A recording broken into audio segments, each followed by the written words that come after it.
The family of Mary Britton Hope is dedicating the Garden of Life quilt in memory of her grandmother, Mary Ann Foshee Britton, who designed and created the early 1900s heirloom. At age 17, Mary Ann Foshee married Charles Thomas Britton, September 2, 1888.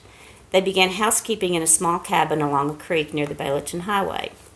After having 6 children, 5 boys and 1 girl, Mary Ann decided that the family needed a larger house. In 1905, she began designing and even built a cardboard model of the home she wanted.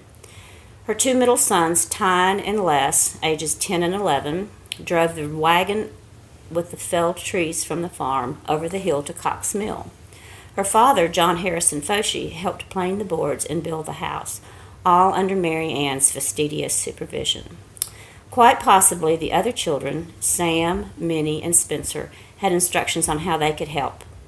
The house still stands proudly on the Baileyton Highway today. In the parlor of this house hung quilting frames that were lowered from the ceiling after all the other chores had been completed by Ma Britton, and she would quilt away.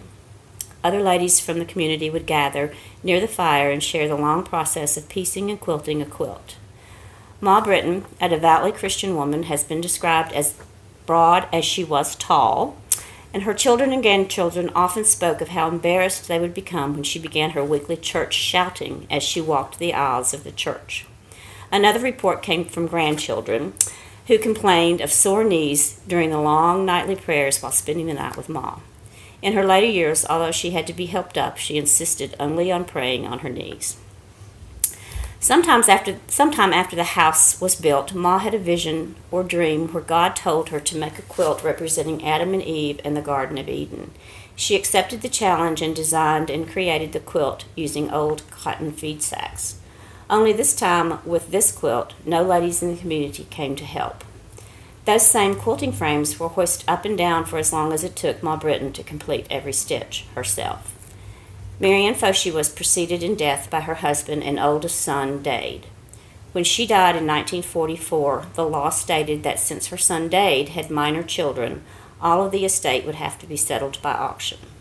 The day of the auction, Sam, her 4th son, told his wife, Ora Britton, that he would buy Ma's quilt even if it meant he would have to sell the farm.